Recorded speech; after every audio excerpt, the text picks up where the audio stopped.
Buenos días, amada familia. Hoy continuamos con nuestro estudio del libro de Efesios. Y vimos en los versículos anteriores cómo es que el Señor nos mostró que en Jesucristo hay la reconciliación entre judíos y gentiles en un solo cuerpo que ahora llamamos la Iglesia. Y esto resaltaba el privilegio que los gentiles tenían en ello y el privilegio que ahora nosotros tenemos. Pablo va a reafirmar en los siguientes versículos esta misma verdad, mostrando además el propósito por el cual el Señor lo hizo de esta manera. Veamos entonces ahora Efesios capítulo 3, versos del 1 al 13.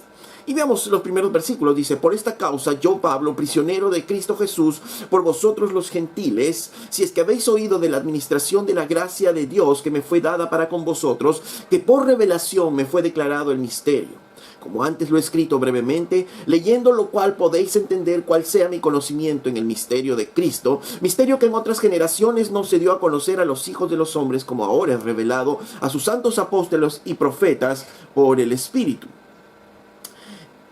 Que los gentiles son coherederos y miembros del mismo cuerpo, y copartícipes de las promesas en Cristo Jesús por medio del Evangelio, del cual yo fui hecho ministro por el don de la gracia de Dios que me ha sido dado según la operación de su poder. A mí, que soy menos que el más pequeño de todos los santos, me fue dada esta gracia de anunciar entre los gentiles el Evangelio de las inescrutables riquezas de Cristo y de aclarar a todos cuál sea la dispensación del misterio escondido desde los siglos en Dios que creó todas las cosas, para que la multiforme sabiduría de Dios sea ahora dada a conocer por medio de la Iglesia a los principados y potestades en los lugares celestiales, conforme al propósito eterno que hizo en Cristo Jesús nuestro Señor, en quien tenemos seguridad y acceso con confianza por medio de la fe en Él. Por lo cual pido que no desmayéis a causa de mis tribulaciones por vosotros, las cuales son vuestra gloria.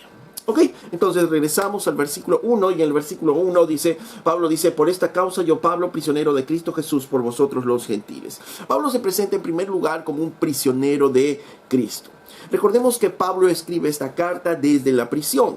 Acusado por los judíos, fue arrestado por los judíos y llevado prisionero bajo la autoridad de Roma. Sin embargo, Pablo no se consideraba ni prisionero de los judíos ni prisionero de los romanos. Él se consideraba prisionero de Cristo.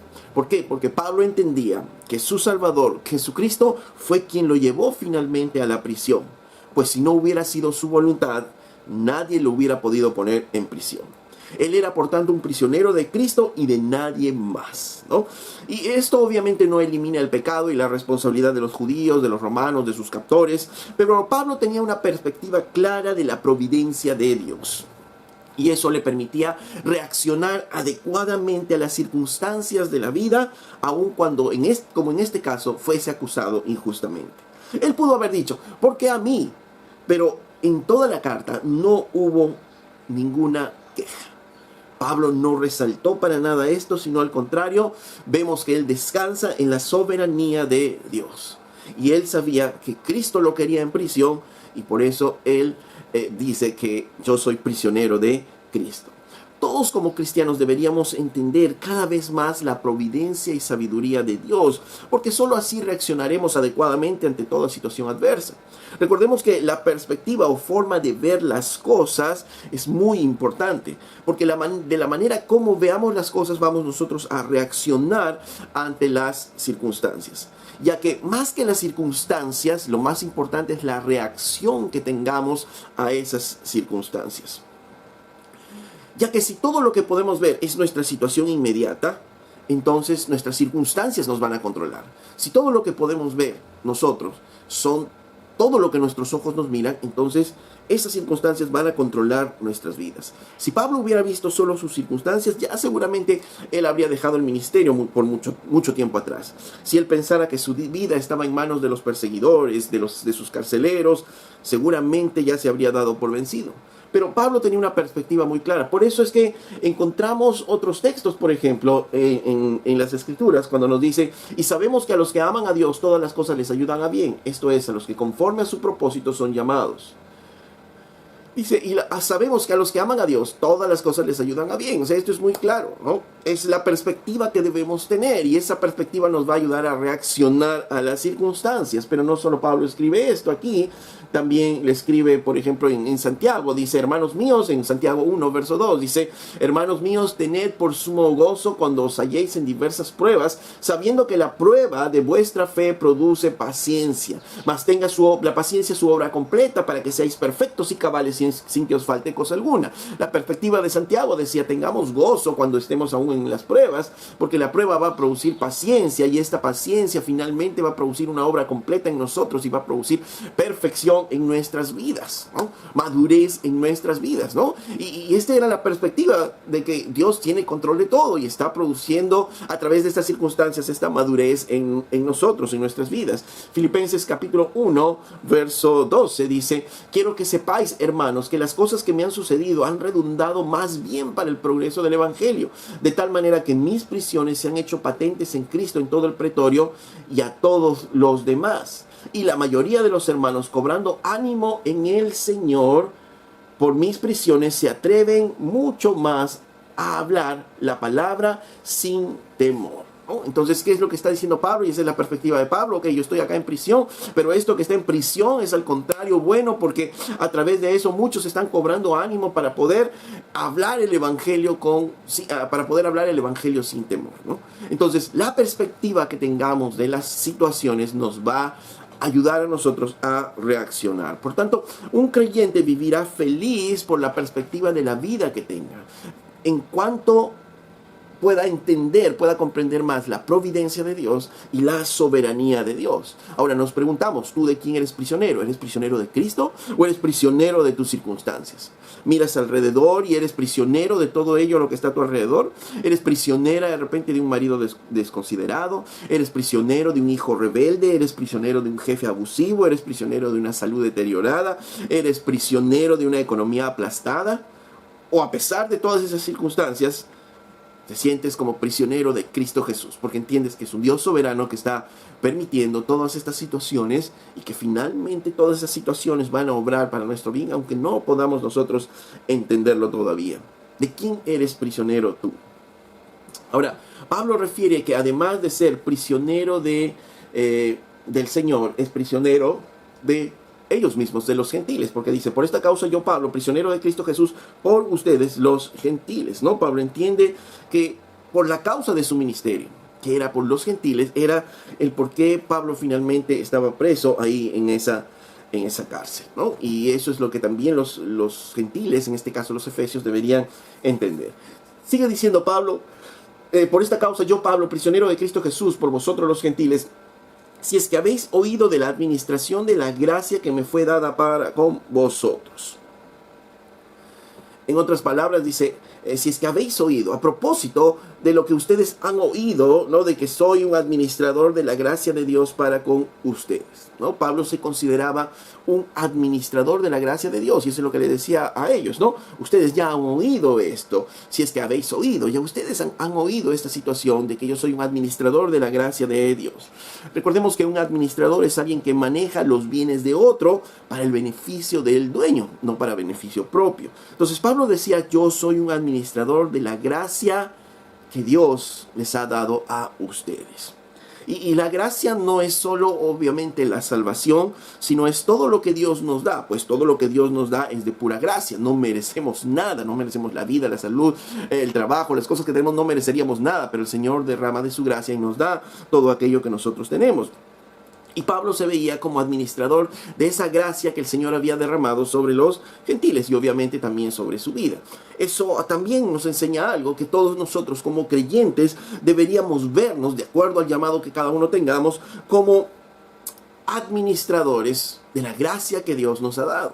¿Y cuál es esa gracia que Dios nos ha dado? Porque todos como creyentes tenemos dones, habilidades, talentos que el Señor nos ha dado y tenemos que ser administradores de esos bienes. Por tanto, todo cristiano es un administrador de la gracia de Dios y debe administrarlo bien. Escúchame bien, hermano, tú como creyente eres un administrador de la gracia de Dios y debes administrarlo bien. porque Dios nos ha dado, como decía hace un rato, de habilidades, dones, talentos para ser administrados. Y esto no es para nuestro beneficio, recordemos, sino fueron dados, ¿para qué? Para hacerlos copartícipes y para hacer participar de todo esto a la iglesia.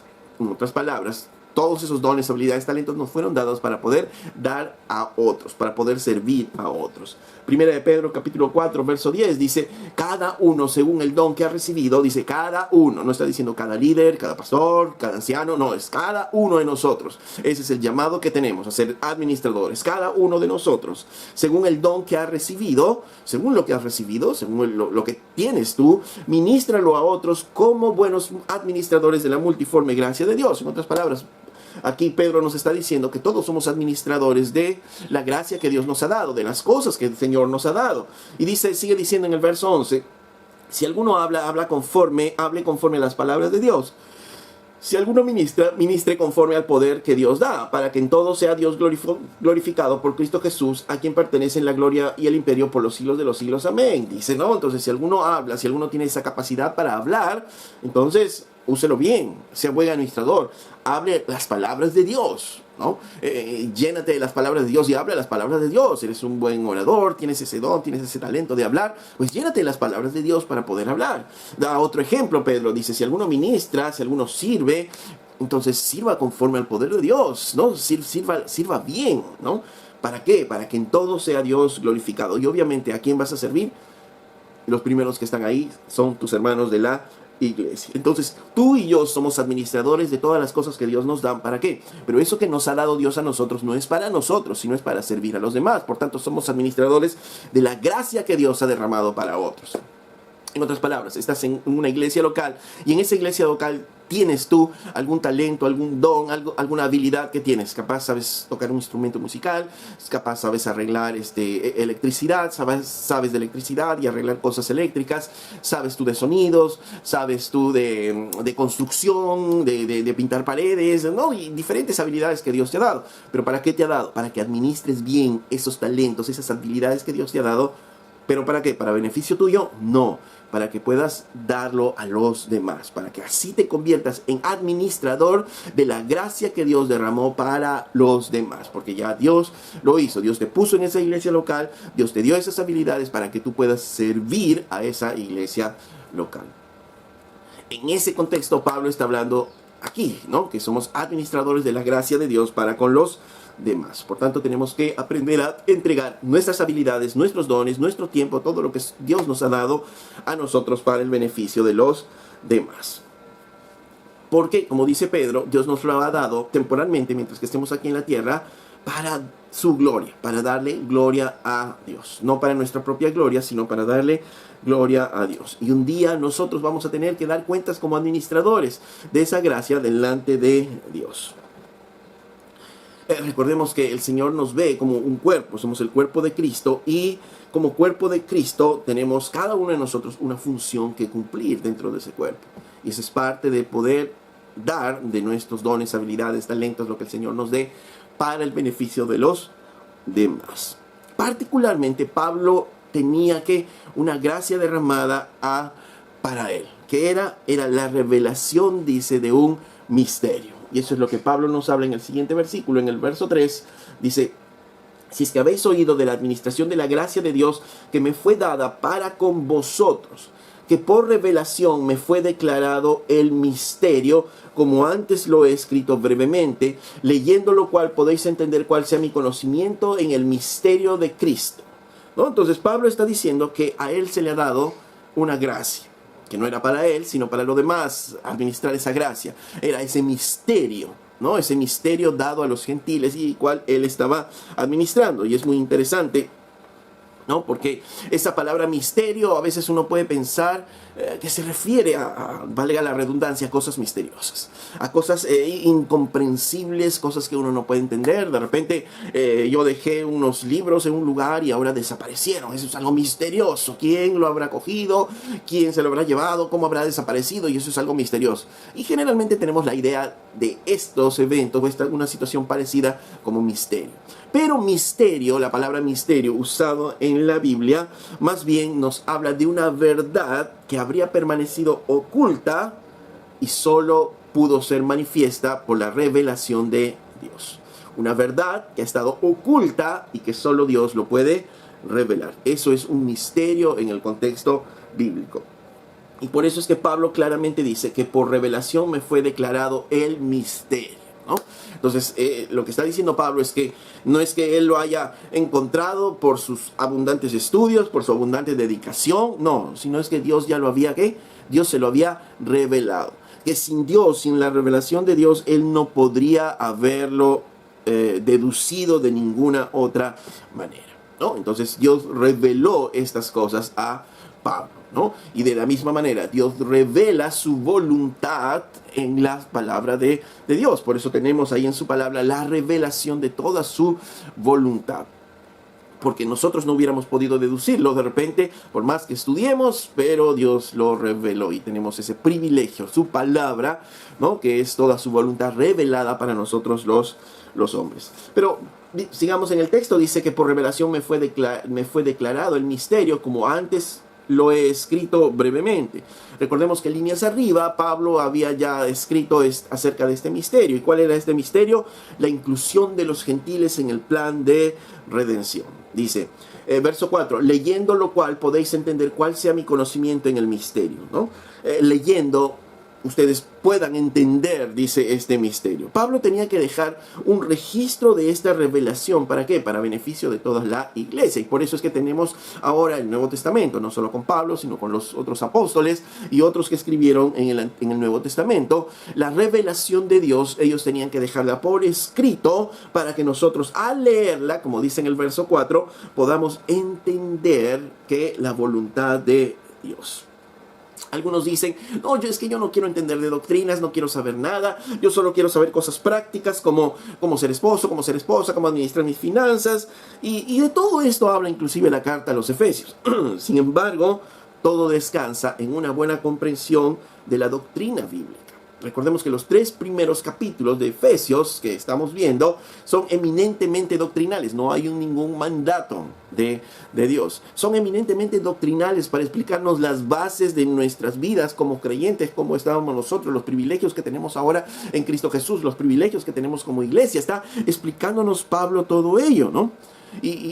Y cuando no tenemos esa base firme, entonces el mandato en lo práctico a veces no tiene un claro sustento. Por eso es que encontramos en las iglesias, por ejemplo, esposas que no se sujetan a sus esposos. ¿Por qué? Porque no entienden, no tienen claro el fundamento por qué es que tienen que hacerlo. Y entonces empieza a venir toda la corriente que vemos del mundo, que le empieza a decir, pero tú, ¿por qué lo vas a hacer? No tienes por qué hacerlo, tu iglesia es anticuada. Y como no tienen el fundamento doctrinal, entonces empiezan a no hacerlo.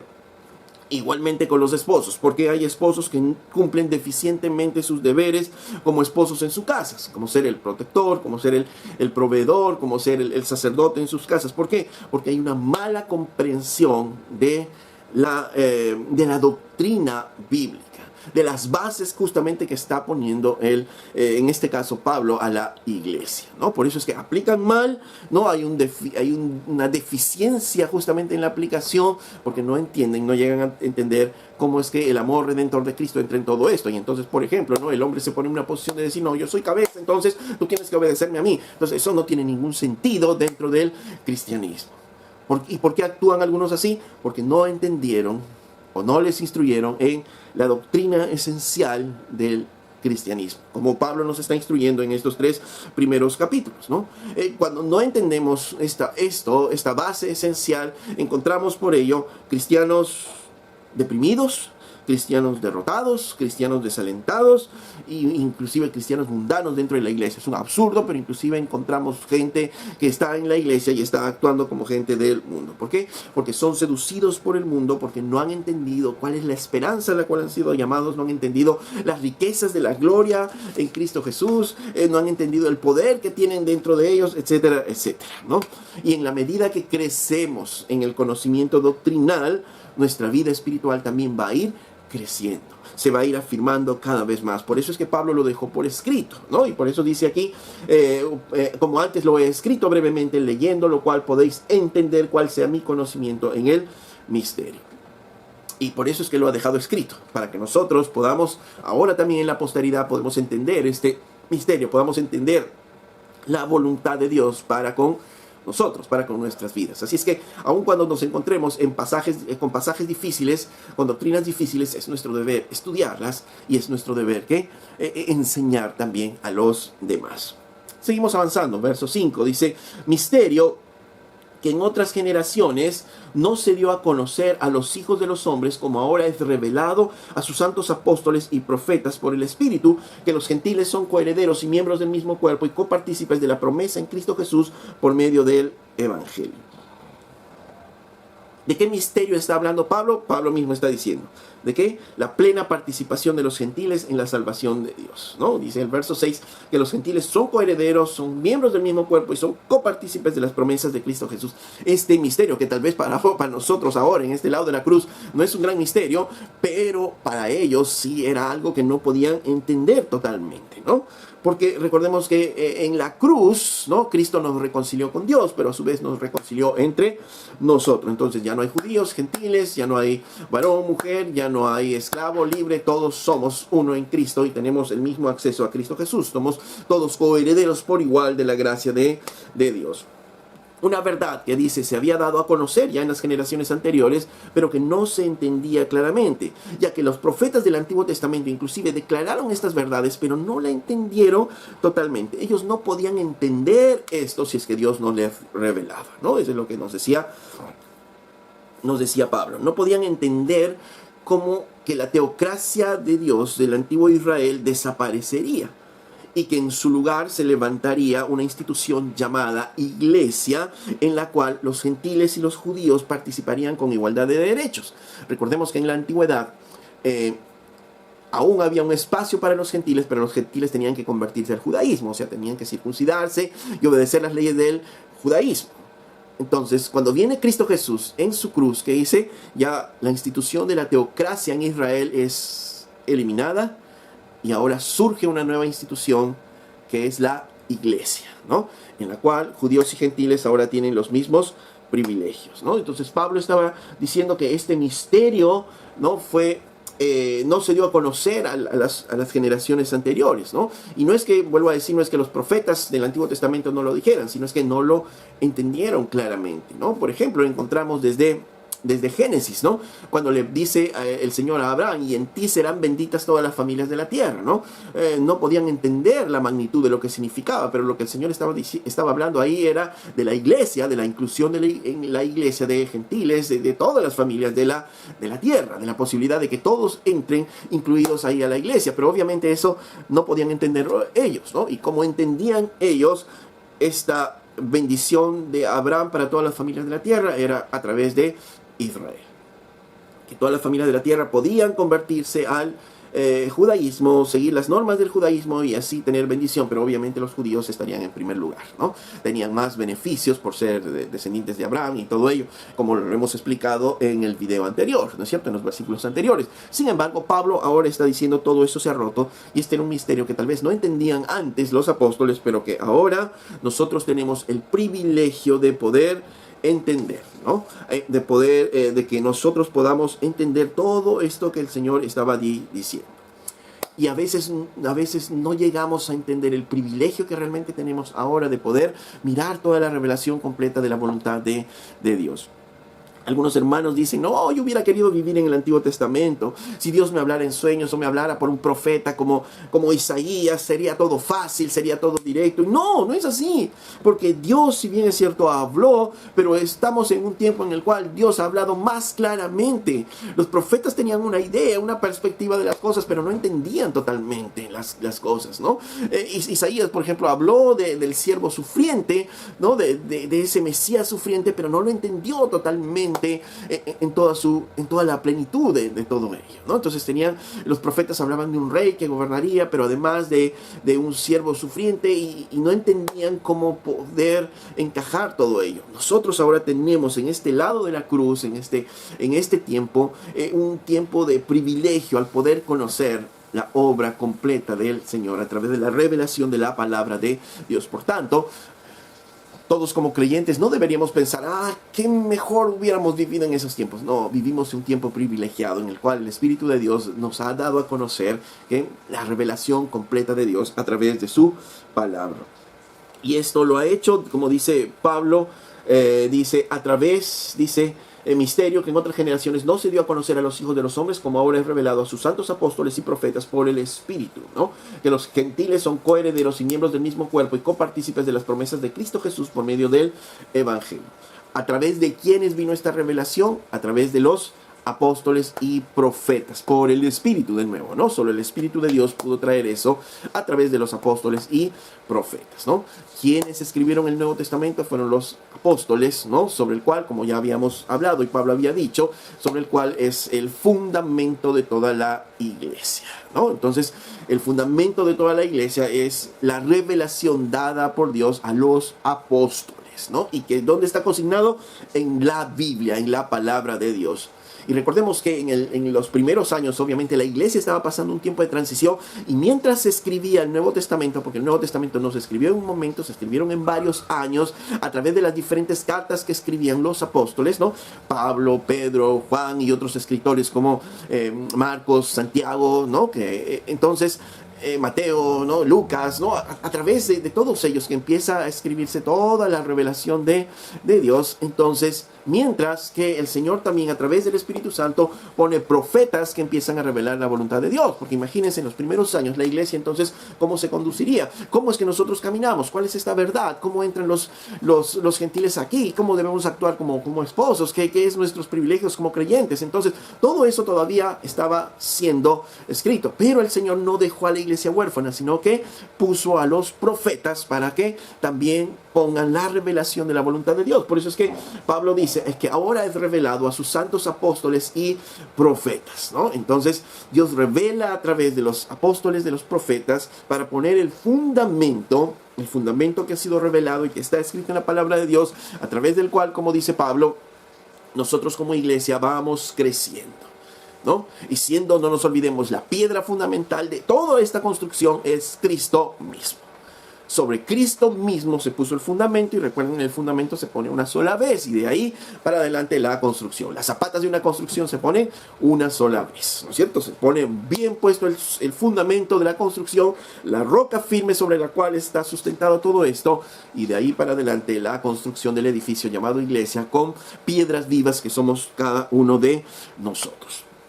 Ok, entonces este misterio que no fue revelado totalmente en las generaciones anteriores, pero que ahora, decía Pablo, fue dado a conocer a través de los apóstoles y profetas por el Espíritu.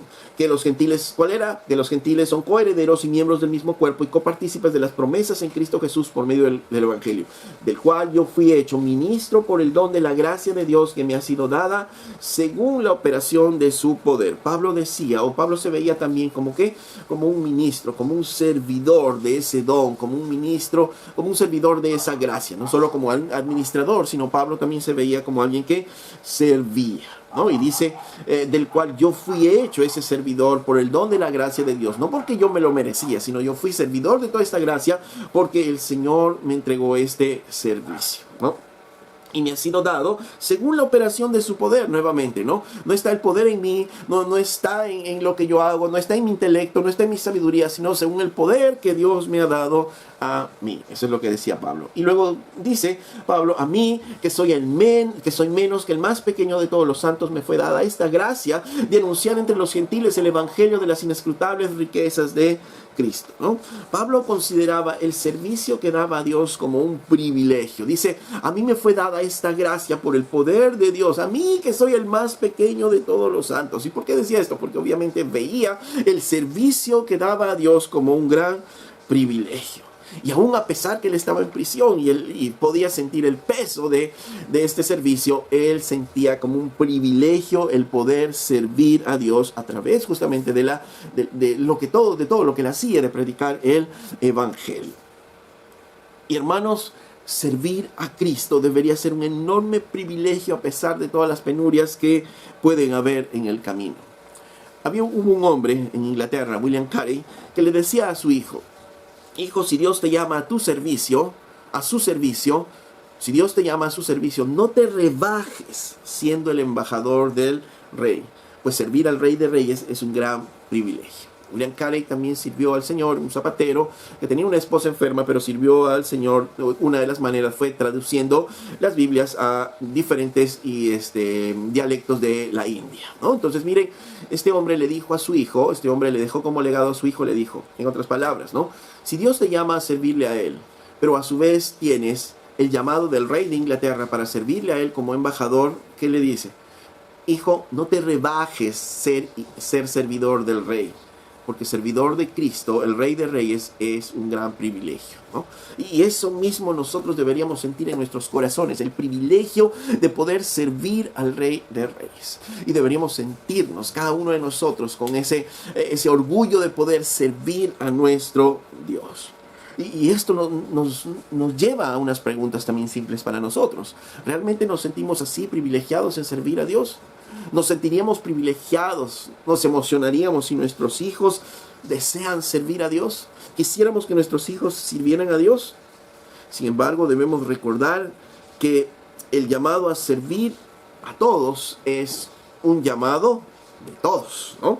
Colosenses 3, verso 17, dice: y todo lo que hacéis, sea de palabra o de hecho, hacerlo todo en el nombre del Señor Jesús, dando gracias a Dios por medio de Él. Dice, todo lo que haces, todo el servicio que das, todo lo que haces, sea de palabra o de hecho, hacerlo todo en el nombre de Jesús, dando gracias a Dios por medio de Él. ¿Por qué?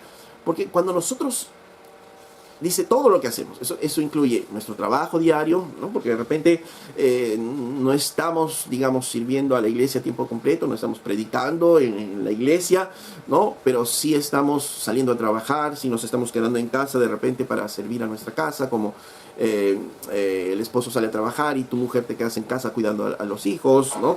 O tenemos diferentes actividades, ¿no? El Colosenses habla y dice todo lo que hacéis, sea de palabra o de hecho.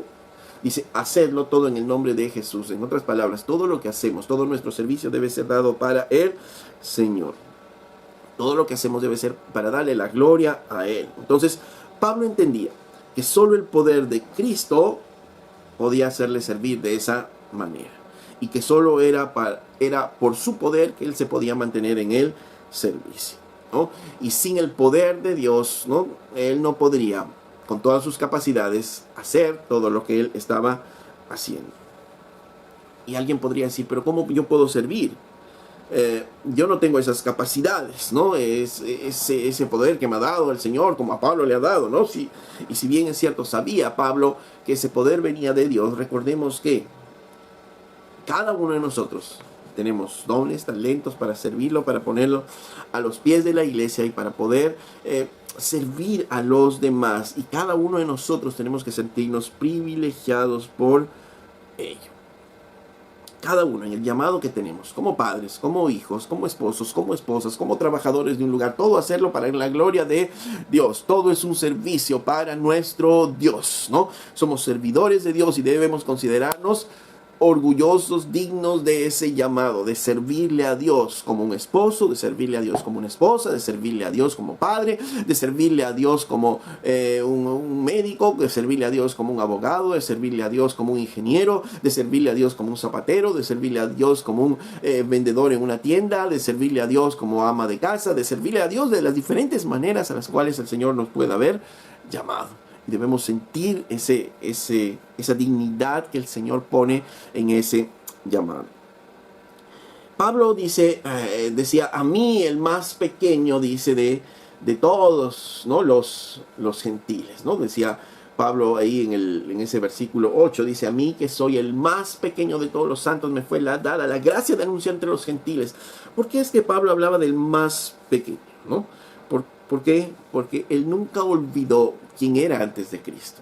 Él nunca olvidó que él persiguió a la iglesia y fue por él que muchos en la iglesia murieron. Fue por él que muchos en la iglesia inclusive quedaron huérfanos, quedaron viudas, quedaron sin hijos, etc. ¿Por qué? Porque él era copartícipe de todos esos crímenes antes de el convertirse al cristianismo. Y Pablo nunca lo olvidaba, porque eso lo mantenía en humildad justamente, ¿no? Y no solo este versículo, ¿no? En diferentes versículos Pablo recordaba justamente lo que había pasado. En 1 Corintios 15:9, por ejemplo, decía: porque yo soy el más pequeño de los apóstoles, que no soy digno de ser llamado a los apóstoles, porque perseguía la iglesia de Dios, ¿no?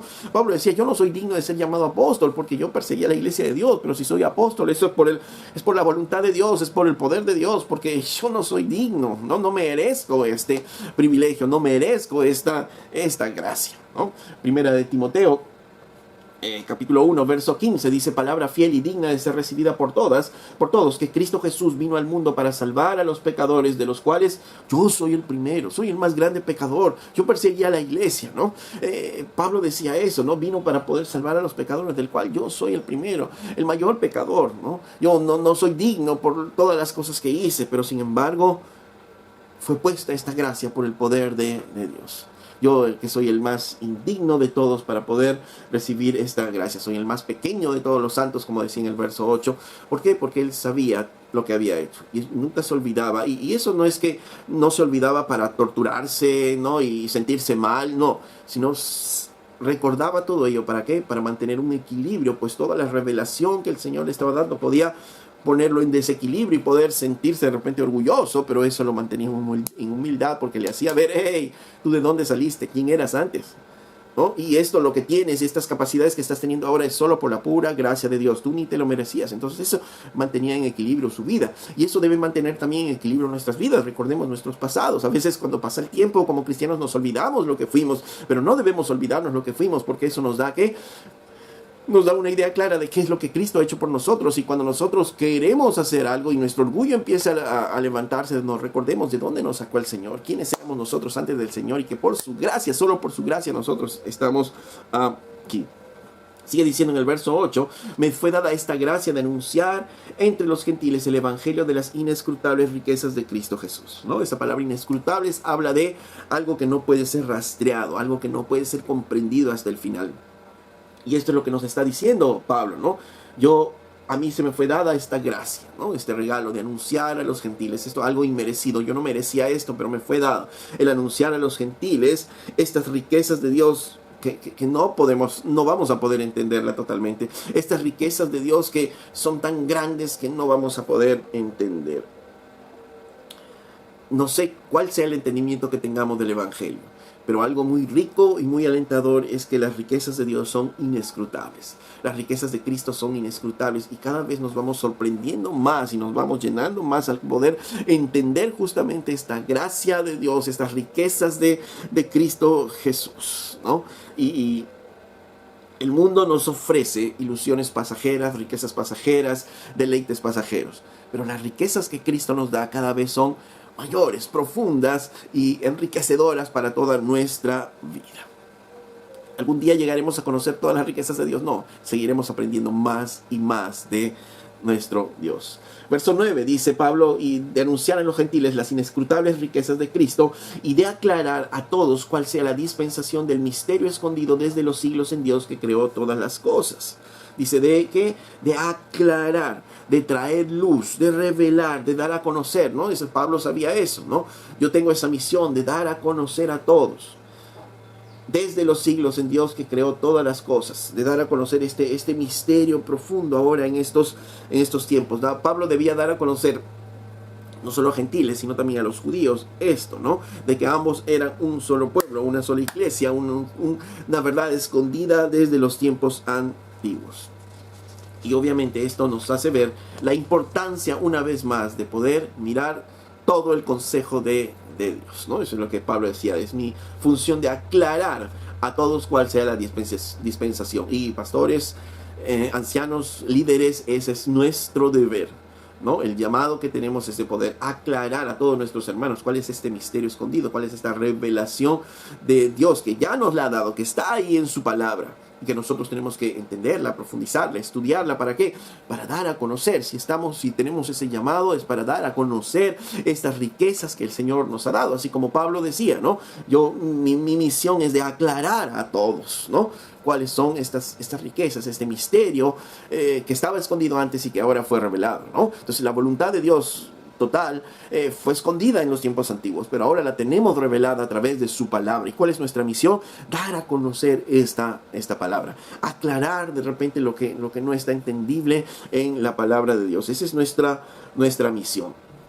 Y sigue diciendo Pablo, para que la multiforme sabiduría de Dios sea ahora dada a conocer por medio de la iglesia a los principados y potestades en los lugares celestiales. Dice, y de aclarar a todos cuál sea la dispensación del misterio escondido desde los siglos en Dios que creó todas las cosas, para que la multiforme sabiduría de Dios ahora sea dada a conocer por medio de la iglesia a los principados y potestades en los lugares celestiales. Pablo decía, mi función es dar a conocer en estos tiempos y de aclarar ahora en estos tiempos cuál es la voluntad de Dios. ¿Para qué?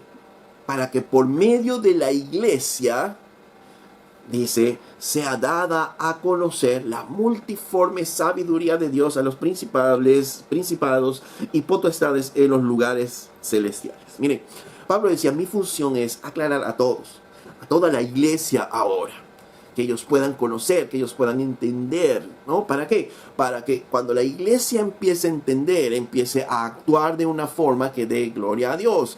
Y a través de eso, entonces dice, los principados y potestades en los lugares celestiales aprenderán de la multiforme sabiduría de Dios. En otras palabras, ¿quiénes son estos principados, potestades que está hablando aquí? Obviamente aquí son los ángeles, ¿no? Porque si bien es cierto, principados, potestades también es usado en la Biblia en otro contexto como los ángeles caídos, pero en este caso son los ángeles que se mantienen del lado de Dios, y lo vamos a ver por qué, ¿no? Porque dice que ahora la iglesia en las manos de Dios es un instrumento para dar a conocer de su multiforme sabiduría. ¿A quién? A los ángeles de Dios. Por eso entendemos cosas como lo que pasa en Lucas capítulo 15, verso 10. Miren, en Lucas 15, 10 dice, así os digo que hay gozo delante de los ángeles de Dios por un pecador que se arrepiente. Dice que hay gozo en los ángeles de Dios cuando un pecador se arrepiente. Y nos preguntamos, ¿por qué es que los ángeles se gozan cuando un pecador se arrepiente?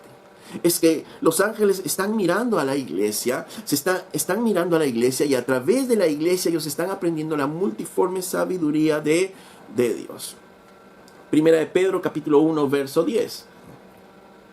Dice, los profetas que profetizaron de la gracia destinada a vosotros, inquirieron y diligentemente indagaron acerca de esta salvación, escudriñando qué persona y qué tiempo indicaba el Espíritu de Cristo que estaba en ellos, el cual anunciaba de antemano los sufrimientos de Cristo y las glorias que vendrían tras ellos.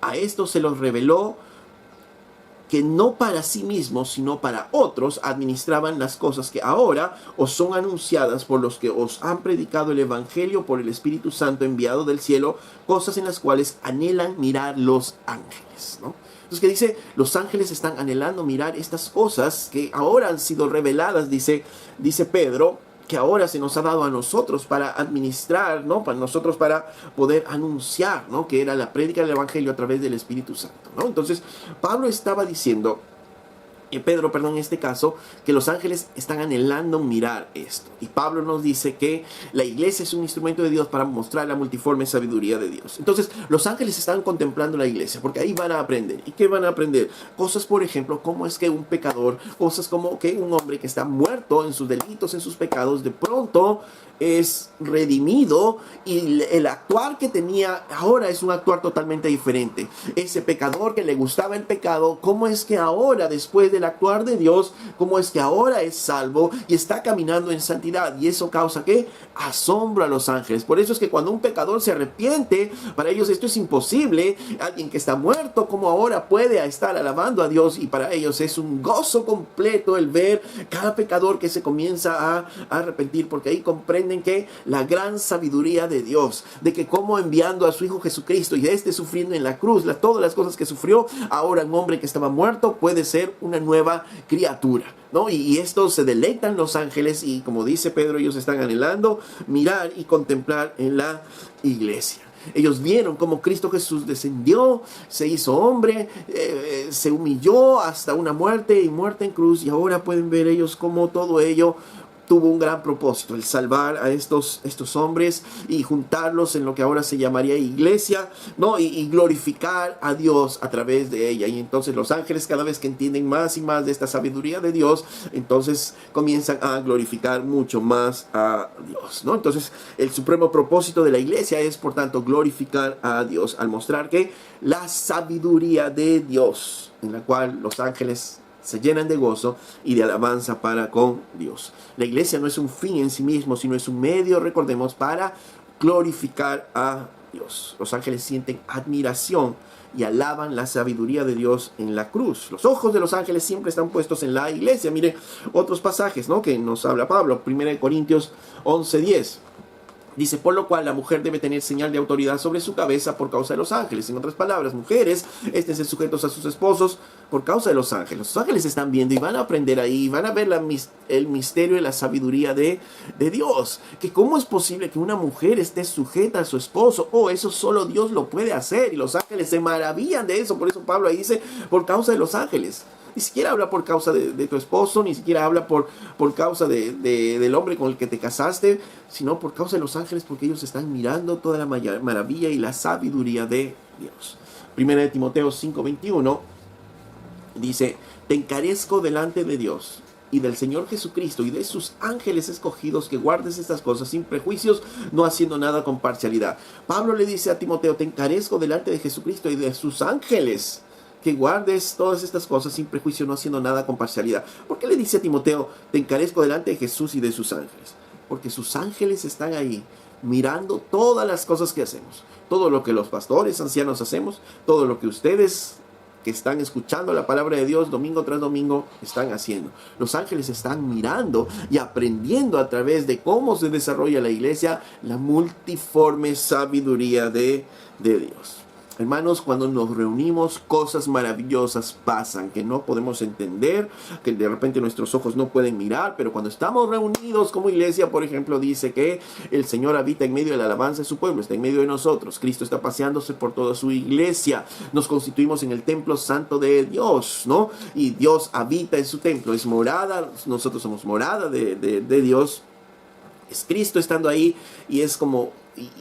Y cosas están pasando ahí a nuestro alrededor y no podemos dejar de ser espectadores de todas esas maravillas, aunque de repente no entendamos. Por tanto, ir a la iglesia no solamente es ir, bueno, voy a cantar, no, bueno, voy a sentarme y voy a escuchar la palabra. No, pasan cosas maravillosas que no podemos entender. No solo la presencia de Cristo, sino los ángeles están a nuestro alrededor, están a la expectativa de todo lo que hacemos, de cómo estamos pensando, de cómo nuestro pensamiento está siendo transformado por la palabra de Dios. Los ángeles están escuchando todo ello. Y aunque no lo entendemos y no vemos, pero sí están pasando cosas gloriosas ahí. Así que no solamente es una reunión donde escuchas la palabra, donde escuchas un cántico, sino hay mucho más allá de lo que nosotros no podemos entender. Alguien decía que en el salón de clases del universo Dios es el maestro y los ángeles son los alumnos. Y nosotros, la iglesia, somos la ilustración de la enseñanza de Dios, ¿no? Dios está enseñando a los ángeles a través de nosotros. ¿Y qué es el tema que está enseñando Dios? La multiforme sabiduría de Dios. Cuán gloriosa es la iglesia de Cristo. Cuán hermoso es lo que el Señor está haciendo a través de la iglesia de Cristo. Hermanos, cuánto cuidado debemos tener dentro de la iglesia, ¿no? Dios está moviéndose, sus ángeles están mirándonos a nosotros, no estamos nosotros solos. Volvemos entonces a nuestro último versículo en nuestro texto y dice en el verso 11, para que la multiforme sabiduría de Dios sea ahora dada a conocer por medio de la iglesia, los principados y potestades en los lugares celestiales, conforme al propósito eterno que hizo en Cristo Jesús nuestro Señor. Este propósito ya lo tenía desde la eternidad, dice, en quien tenemos, en Cristo, en quien tenemos seguridad y acceso con confianza por medio de la fe en Él. Hermanos, está diciendo, nosotros tenemos acceso a Dios por medio de nuestra fe en Él. Por lo cual pido que no desmayéis a causa de mis tribulaciones por vosotros, los cuales son vuestra gloria. Dice, conforme al propósito eterno de Dios, la iglesia ha sido formada, ¿okay? Y ahora podemos tener seguridad en Él. ¿Por qué? Porque así como los gentiles y los judíos tienen acceso a Dios, ahora nosotros también tenemos acceso a ese Dios con toda confianza por medio de Él. No hay ningún privilegiado, Todos tenemos ese acceso a nuestro Dios. Por lo cual, dice Pablo, les pido a ustedes que no desmayen a causa de mis tribulaciones por vosotros, los cuales son vuestra gloria. Pablo veía este sufrimiento como un privilegio. No desmayen ustedes, ¿no? Los cuales es vuestra gloria. Esto es lo que les va a dar fuerza a ustedes. Es un privilegio, es una honra que por ustedes yo estoy aquí prisionero de Cristo, ¿no? Asuman este privilegio, no estén ahí todos penosos, cabizbajos, ¿no? Porque todos tenemos seguridad en Cristo Jesús. Todos podemos estar seguros en Jesús, es lo que decía Pablo. Y no desmayen con mis tribulaciones, les dice, porque esto es gloria para ustedes. Esto es algo mejor para ustedes. ¿Por qué? Porque es en Cristo que tenemos la seguridad de todo esto. Y estos pasajes finalmente nos dan una perspectiva clara de la iglesia, ¿no? De la importancia de la iglesia en el plan de salvación del Señor.